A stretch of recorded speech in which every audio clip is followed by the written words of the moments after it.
शत्रु है शिशुपाल महाराज।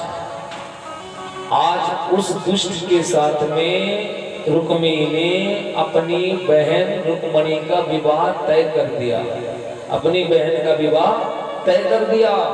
पिताजी को जाकर के बता दिया कि हमने अपने मित्र शिशुपाल के साथ अपनी बहन रुक्मणी का विवाह तय कर दिया है। अब उसके लिए कहीं और चर्चा मत करना।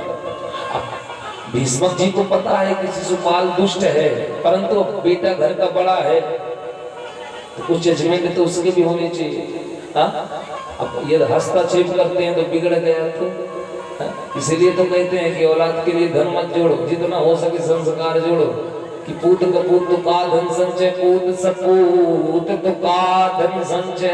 महाराज कुछ भी घर में ना होगा तो अच्छी औलाद होगी तो सब बना लेगी।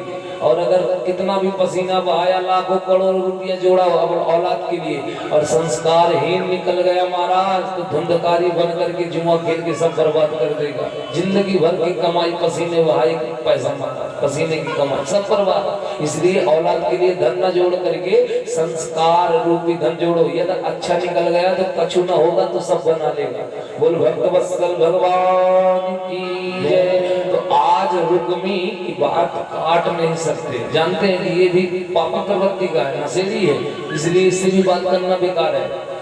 महाराज तारीख तय हो गई, फला समय फला दिन को बारात आना तय रुक्मणी की। जब रुक्मणी जी को पता चला, आज बड़ी दुखी भई, रुक्मणी जी ने एक पत्र लिखना प्रारंभ किया। पत्र, प्राइवेट पत्र लिखना प्रारंभ किया महाराज। और उस पत्र में क्या लिखती हैं? उस पत्र में लिखा, यस्त्रताहं नमो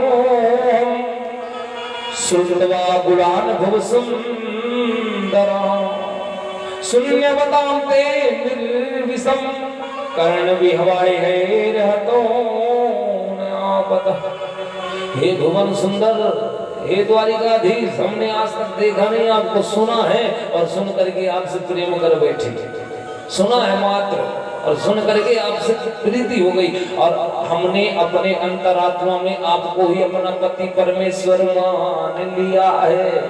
यदि हमारा विवाह होगा तो आप ऐसे, वो पत्र में लिख रहे हैं रुक्मणी, यदि विवाह होगा तो आप ऐसे, यदि आपसे हमारा विवाह न हुआ तो हम अपने प्राणों का त्याग कर देंगे, पर किसी और के साथ ब्याह ही नहीं जाएंगी।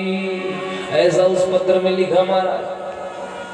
पत्र तो कंप्लीट हो गया, परंतु अब ये पत्र जाए कैसे द्वारिकाधीश के पास?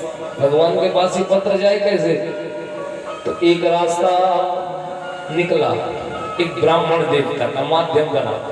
ब्राह्मण को बुलाया और बुला करके रुक्मणी जी ने कहा, ब्राह्मण देवता एक हमारा काम करो, जिंदगी भर हम आपका एहसान मानेंगे, परंतु वहां कोई जाने ना, ये गुप्त है। ऐसा महाराज ब्राह्मण ले गए उस पत्र को। आज भगवान की भरी सुधर्मा सभा में आज पहुंच गए वो ब्राह्मण। भगवान ब्राह्मण का बड़ा सम्मान करते थे। आज भगवान खड़े हो गए, आइए ब्राह्मण देवता, कहाँ से आना हुआ? पंडित जी ने अपना परिचय दिया, हम भीष्मक राजा की नगरी सोनितपुर से आए। अच्छा, आइए बैठाया। विदर्भ देश से हम आए हैं, कुंडनपुर से, आइए बैठाया। महाराज आज ब्राह्मण देवता से भगवान ने पूछा तो कैसे आना हुआ? तो पंडित जी ने वो खत निकाल करके दिया। बोले ये क्या है? ब्राह्मण ने कहा ये आपके लिए एक संदेश है। बोले किसका? बोले राजा भीष्मक, विदर्भ देश के राजा भीष्मक की कन्या रुक्मणी का है। क्या लिखा है इसमें? पंडित जी ने कहा ये प्राइवेट है, हमें क्या पता क्या लिखा है। बोले ब्राह्मण देव